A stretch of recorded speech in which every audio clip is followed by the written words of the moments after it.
Please subscribe Ito Manny Vlog.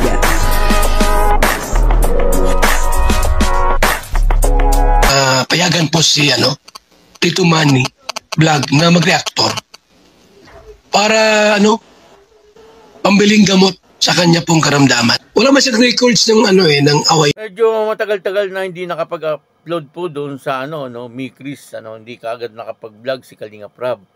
Kasi medyo naging busy po talaga siya. At ito na nga meron po siyang in-upload nung nakalipas ng 2 araw na yata. Kasi hindi po tayo pwedeng maggawa kaagad ng reaction. Dapat tayo lumipas ng 48 hours bago po tayo makapag-reaction doon po sa in-upload ni Kalinga Prab. Pero may katanungan. Ang katanungan ay dapat pa po bang ipagpatuloy ni Krista? At ano po kaya ang desisyon dito ni Kalingap Mikoy? Papanoorin po natin yung video at siyempre bibigyan po natin yan ng konting reaction. Pero bago po yan, ako muna po bumabati sa inyong lahat ng magandang umaga, magandang tanghali at magandang gabi sa inyong lahat mga kapatid. Kung saan man kayo ng panig ng mundo naroon ngayon, ay mag-iingat kayo palagi at pagpalain kayo ng ating Panginoon.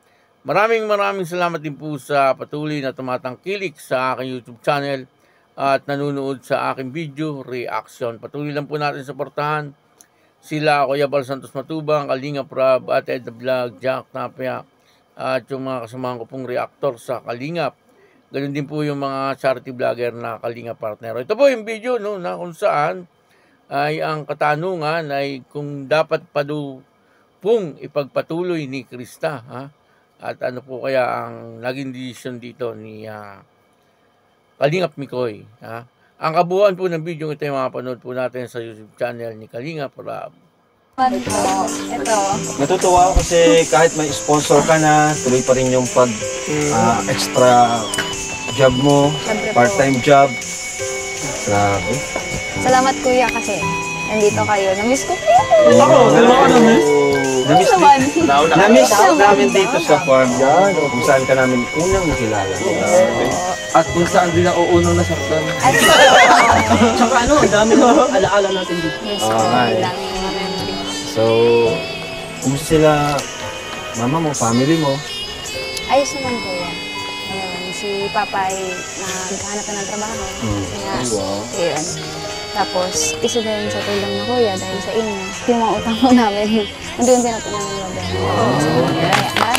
Hindi lang yan dahil sa akin, kundi dahil din sa mama mo, the second, Papa the ko. second, Papa, At yung ex. yung labasted. Labasted. Magsama kayo para kayo nasaktan. Doon kayo. Basta kami, ako bilang kuya mo. lalaki ka, bakit mo pinahalikan? Siyempre bilang kuya mo, bilang tatay-tatayan mo. Ako support lang ako sa inyo, bilang ikaw, ibang mga scholars ko. Diba? Pakita nyo lang na nagpupositive sa inyong pag-aaral. Ako lang, ang trabaho ko lang naman is itong mag-vlog tayo. So magitan ng pag-vlog natin, yan, may nabibigay ako sa inyo. Diba? At yung mga sponsor din natin, kaya maraming salamat din sa mga sponsors natin.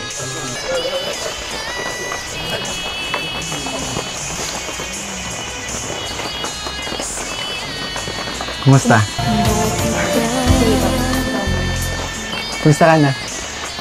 Ay. Para pala sa'yo. Thank you. Para. Yun po napanood po natin yung video at dito nga po ay nandoon si Krista sa piggery. At muli ay nag-aalaga po siya ng baboy.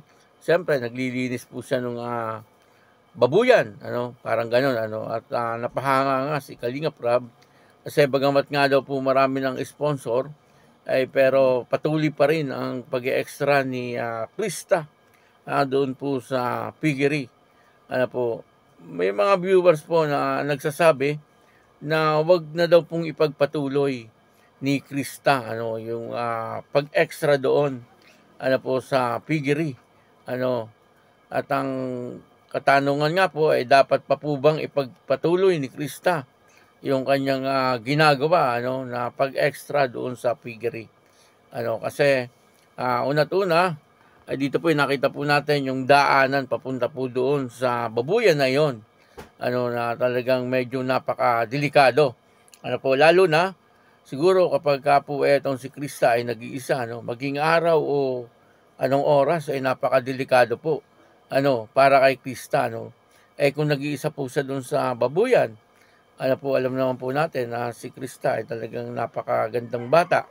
Kahit araw pwede po siyang magawa ng masama doon.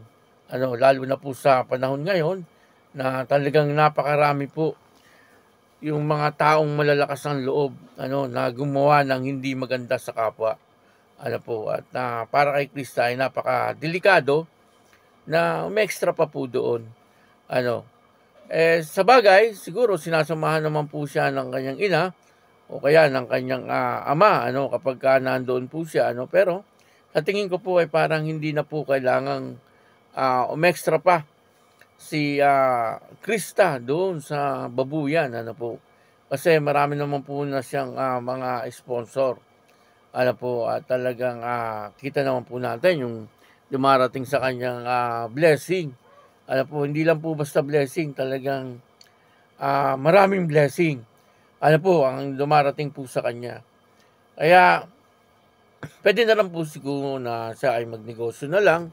Siya pa may income na rin po siya doon sa online selling nila, doon sa belt box.